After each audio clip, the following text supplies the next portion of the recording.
Hello friend, मैं आपका मित्र भूपेन ठाकरे स्वागत करता हूं अपने यूट्यूब चैनल जीएस मंथन 88 पे। और आप सभी लोगों को तीजा पर्व की ढेर सारी शुभकामनाएं। और इसी के साथ में आज हम अपना नया टॉपिक स्टार्ट कर रहे हैं जो कि ज्योग्राफी से रिलेटेड है, भूगोल से रिलेटेड है, जिसका नाम है पश्चिमी घाट। एक महत्वपूर्ण टॉपिक है। इंग्लिश में इसको वेस्टर्न घाट भी कहते हैं। और इसको बाई मैप हम समझेंगे कि किस तरीके से ये सिस्टम है पूरा। ठीक, तो देख लीजिए, कुल मिला के ताप्ती से लगाकर नीचे का जो पूरा एरिया है ये वेस्टर्न घाट कहलाता है। मतलब इस साइड का जो एरिया है, भारत का जो पश्चिमी भाग वाला एरिया है, तो यहीं पे ये वाला जो एरिया है इसी को हम कहते हैं पश्चिमी घाट। अब पश्चिमी घाट को हम लोग देखते हैं तो यह एक पूरी श्रृंखला है जो कि नीलगिरी तक है। मतलब ताप्ती से लेकर नीलगिरी तक मेन इसका फैलाव है। अब हम लोग देखते हैं कि जो पश्चिमी घाट है इसको दो भागों में बांटकर पढ़ते हैं हम लोग, उत्तरी सह्याद्री और दक्षिणी सह्याद्री। यहाँ लिखा हुआ भी है, ये है उत्तरी सह्याद्री और दक्षिणी सह्याद्री। तो मतलब ताप्ती से लगाकर यहाँ महाबालेश्वर तक का जो शुरुआती एरिया इसका है, इसको कहा जाता है उत्तरी सह्याद्री। ठीक, अभी इसका पूरा विस्तार से हम सारी चीज़ों को देखेंगे। तो इस तरीके से ये है। तो सबसे पहले आपको यहाँ देखने मिलेगा कालसूबाई। तो उत्तरी सह्याद्री की जो सबसे ऊंची चोटी है वो है कालसूबाई। उसके बाद आपको यहाँ देखने को मिलेगा उसके जस्ट नीचे थालघाट, है ना। थालघाट जो है एक्चुअल में घाट क्या होते हैं, तो घाट एक प्रकार का सकरा रास्ता होता है ना। क्या होता है, घाट एक प्रकार का जो जैसे थाल घाट है, भोर घाट है, तो ये घाट एक्चुअल में जो है दर्रे हैं, एक प्रकार के क्या हैं, दर्रे। तो दर्रा क्या होता है, दर्रा एक बड़ा सकरा सा रास्ता होता है, तो इसको थाल घाट नाम दिया गया है। तो उत्तरी सह्याद्री में सबसे ऊपर आपको कालसूबाई मिलेगी जो इसकी सबसे ऊंची चोटी, उसी के जस्ट नीचे आने पर आपको थालघाट मिलेगा। और थालघाट से आप थोड़ा नीचे आएंगे तो आपको भोरघाट मिलेगा। और याद रखेंगे, थालघाट और भोरघाट को अगर कोई विभाजित करती है तो वो है गोदावरी नदी। ठीक, और उसके नीचे जब आप भोरघाट के नीचे आएंगे तो आपको यहाँ पर कृष्णा नदी देखने को मिलेगी। और यहीं पर आपको एक स्थान मिलेगा महाबलेश्वरम, जो कि महाराष्ट्र में अवस्थित है।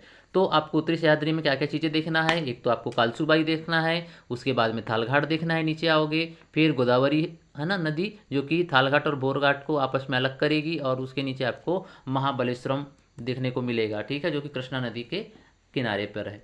उसके नीचे आप आएंगे पश्चिमी घाट में ही नीचे की ओर, तो आपको कद्रेमुख एक स्थान मिलेगा, है ना, जहाँ से लोहे की अच्छी खासी प्राप्ति होती है। मुख्यतः कर्नाटक में अवस्थित एक स्थान है और दक्षिणी सह्याद्री का ये हिस्सा है। उसके नीचे आएंगे तो आपको देखने को मिलेगा ब्रह्मगिरी।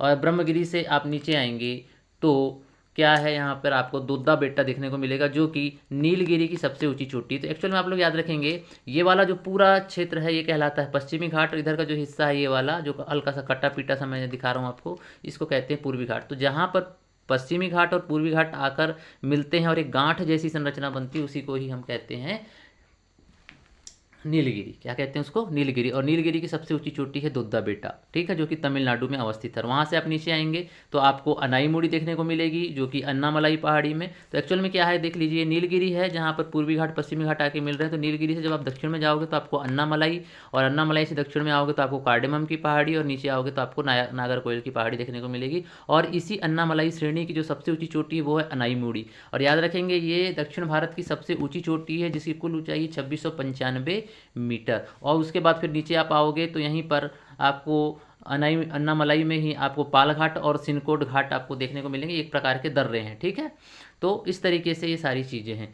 तो ये पूरा का पूरा ऊपर से लेके नीचे तक जो है ये क्या है, आपका पश्चिमी घाट है। अभी हम पूर्वी घाट के विषय में कुछ भी नहीं देख रहे हैं। और याद रखेंगे, जो पूर्वी घाट है पूरा खट्टा पिटा है, क्योंकि पश्चिमी घाट से जितनी भी निकलने वाली नदियां हैं वो किधर जाकर गिरती हैं, सारी की सारी बंगाल की खाड़ी में गिरती हैं। और ये कुल मिला के इसको काटने का काम करती है, किसको, पूर्वी घाट को काटने का काम करती हैं, है ना, क्योंकि उसका जल बहाव इतना तेज रहता है कि वो इसको बीच बीच से कई जगह से काटा पीटा कर देता है। ठीक, तो ये एक सतत श्रृंखला नहीं होकर कहीं कहीं पे ये असतत श्रृंखला का आपको एक स्वरूप यहाँ पर देखने को मिलेगा।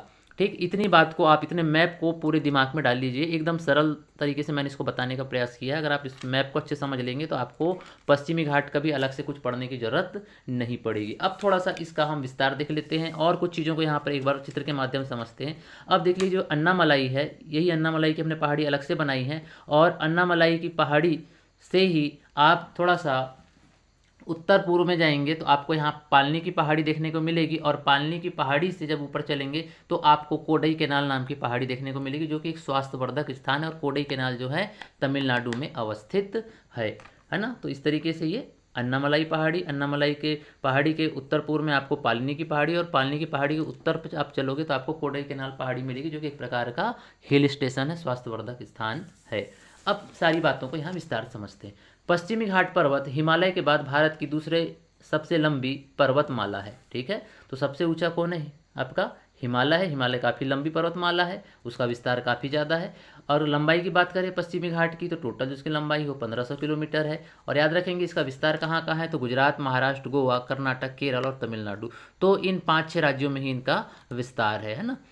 अब यहाँ से हम नीचे चलें तो इसका जो फैलाव है ताप्ती नदी घाटी से नीलगिरी की पहाड़ी तक है। यही बात हमने यहाँ पर आपको बताई कि पूरा विस्तार कहाँ है इसका, ताप्ती से लेकर नीलगिरी तक इसका विस्तार है। उत्तरी सह्याद्री लावा निक्षेप से निर्मित है। तो ये ऊपर का जो क्षेत्र है हमने 2 हिस्सों में बांटे इसको, चूँकि इसको क्या कहते हैं हम लोग, पश्चिमी घाट को सह्याद्री भी कहते हैं। तो ऊपर का भाग उत्तरी सह्याद्री, जो कि कहाँ से है, ताप्ती से लगाकर महाबलेश्वर तक, और जबकि कद्रेमुख से लेकर आप नीचे तक आओगे सिनकोड़ दर्रे तक, तो आपको यहाँ मिलेगा दक्षिणी सह्याद्री। ठीक, तो उत्तरी सह्याद्री जो है लावा निक्षेप से निर्मित है, मतलब जब लावा शुरुआती अवस्था में निकला होगा, है ना, तो उसके ठंडे होने से किसका निर्माण हुआ, उत्तरी सह्याद्री का निर्माण हुआ। और इसका जो सर्वोच्च शिखर है कालसूबाई, जो कि हमने यहाँ पर देखे, जिसकी टोटल ऊंचाई है 1646 मीटर। उसके बाद हम लोग देखते हैं दक्षिणी सह्याद्री।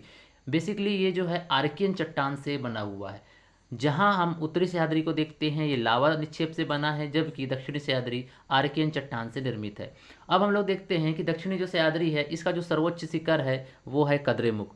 तो दक्षिणी सह्याद्री का सबसे ऊंचा शिखर क्या है, कद्रेमुख है, और यह कर्नाटक में है, और यह 1892 मीटर है। ठीक है, और इसका जो दूसरा सर्वोच्च शिखर है ये है पुष्पगिरी। कौन सा है, पुष्पगिरी। और यहीं के पुष्पगिरी के निकट से ही एक नदी निकलती है जिसका नाम है कावेरी नदी। ठीक है, अब नीलगिरी पहाड़ी जो है एक स्थलाकृति गांठ है। हमने वही बताया कि जहाँ पर पूर्वी घाट और पश्चिमी घाट जहाँ पर आके मिलते और एक नॉड जैसी संरचना बन जाती, गांठ जैसी संरचना बन जाती है, उसी को ही हम नीलगिरी कहते हैं। ठीक है, यहाँ पर क्या होता है, पूर्वी घाट और पश्चिमी घाट का मिलन होता है, वही बात यहाँ पर लिखी हुई है ना।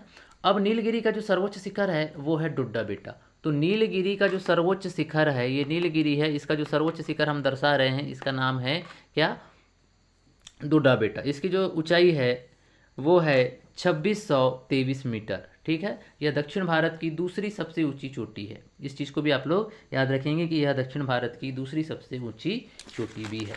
अब यहाँ से हम लोग देख लेते हैं दक्षिण भारत का सबसे ऊंचा शिखर अनाईमुड़ी है, जो कि 2695 मीटर है। यह अन्नामलाई की चोटी है। अभी हमने कहाँ देखे थे अनाईमुड़ी को, अनाईमुड़ी आपको कहाँ देखने को मिली, ये यहाँ पर। तो यह किसकी सबसे ऊंची चोटी है, यह अन्नामलाई श्रेणी के अंतर्गत आता है अनाईमुड़ी, जिसकी टोटल ऊंचाई है 2695 मीटर। यह दक्षिण भारत की सबसे ऊंची चोटी और भारत की दूसरी सबसे ऊंची चोटी है, क्योंकि भारत की सबसे ऊंची चोटी कौन सी है, गॉडविन आस्टीन, जिसको हम लोग K2 कहते हैं, 8611 मीटर के साथ में, और 2695 मीटर के साथ में यह आपका अनाईमुड़ी की जो चोटी है वो सबसे सेकेंड लार्जेस्ट चोटी है। ठीक, इसके अलावा हम लोग देख लेते हैं अन्नामलाई पर्वत नीलगिरी के दक्षिण में केरल तमिलनाडु की सीमा पर, हाँ अब क्या लिखा है देख लीजिए, यहाँ लिखा है अन्नामलाई पर्वत नीलगिरी के दक्षिण में केरल तमिलनाडु की सीमा पर उत्तर दक्षिण दिशा में फैला हुआ है। अब अन्नामलाई पर्वत जो है नीलगिरी के दक्षिण में केरल तमिलनाडु की सीमा पर उत्तर दक्षिण दिशा में फैला हुआ है। वही बात मैं आपको बता रहा था, है ना, कि जो अन्नामलाई पर्वत है यह नीलगिरी के दक्षिण में केरल और तमिलनाडु की सीमा पर उत्तर दक्षिण दिशा में फैला है। अभी पिक्चर आप लोग इसको थोड़ा सा बैक करेंगे तो आपको दिख जाएगा, जो बात वहाँ लिखी हुई है वो आप मैप के माध्यम से भी वहाँ पर देख सकते हैं। अन्नामलाई पर्वत के दक्षिण में कार्डेमम की पहाड़ी है। ठीक, कार्डेमम मतलब इलायची की पहाड़ी है, है ना। उसके अलावा कार्डेमम के दक्षिण में नागरकोयल की पहाड़ी है।